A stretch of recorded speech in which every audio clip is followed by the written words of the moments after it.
Hi friends, ఈరోజు ఇంకా శ్రీశైలం టూర్లో భాగంగా డ్యామ్కి వెళ్దామని ఫిక్స్ అయ్యామన్నమాట. సో డ్యామ్కి స్టార్ట్ అయిపోయాం. ఇది డ్యామ్ రూట్ అనమాట. సున్నిపెంట, మేము ఉండేది సున్నిపెంట అనమాట. సున్నిపెంట నుంచి డ్యామ్కి వెళ్దామని పోయి ఫిక్స్ అయిపోయాము. దారిలో ఇంకా స్నాక్స్ అవి తీసుకుందామని ఇంకా ఆగామన్నమాట. ఇది మా గ్యాంగ్ అనమాట. Total 6 members. ఇతనే వీరారెడ్డి అఫీషియల్. ఇది డ్యామ్కి వెళ్ళే రూట్ అనమాట. సో మొత్తం 1 వే ఉంటుంది. చాలా ఘాట్ సెక్షన్స్ ఉంటాయి. ఈ రూట్లో వెళ్ళాలంటే చాలా టఫ్ అనే చెప్పాలి.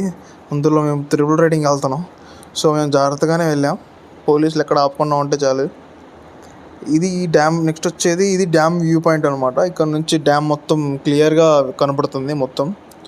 ఇంకా కిందకి వెళ్తే మనం వాటర్ దగ్గరికి వెళ్ళొచ్చు. ఇది అస్సలైన లొకేషన్ అనమాట. ఇది మనం ఎక్కడున్నాం అంటే డ్యామ్ ఎదురుగా ఉన్న బ్రిడ్జ్ కింద ఉన్నాం. బ్రిడ్జ్ కింద వాటర్ కింద ఉన్నాం. వాటర్ అనేవి చాలా తక్కువగా ఉన్నాయి అసలు, కానీ వాటర్ మాత్రం చాలా అంటే చాలా క్లియర్గా ఉన్నాయి. ఇక్కడ మా వాళ్ళంతా నీళ్ళలో దిగారు. ఇంకా ఇక్కడ మనోడు ఏం చేస్తున్నాడు, సూర్య నమస్కారాలు చేస్తున్నాడు. మనోడికి కొంచెం దైవభక్తి ఎక్కువ అనమాట. వాటర్ అయితే మాత్రం ఫ్లో మాత్రం చాలా ఎక్కువగానే ఉంది, కానీ వాటర్ మాత్రం చాలా తక్కువగా ఉంది. క్లైమేట్ మాత్రం చాలా అంటే చాలా కూల్గా ఉంది. చల్లటి గాలులు. ఇక్కడ వలేస్తున్నాడు మన ఫిషర్ మ్యాన్. ఈ చేపలు ఏంటంటే చాలా అంటే చిన్నగా ఉంటాయంట. సో వీటిని ఏం చేస్తారంటే బాగా ఎండబెట్టేసి వీళ్ళు అమ్ముకుంటారు.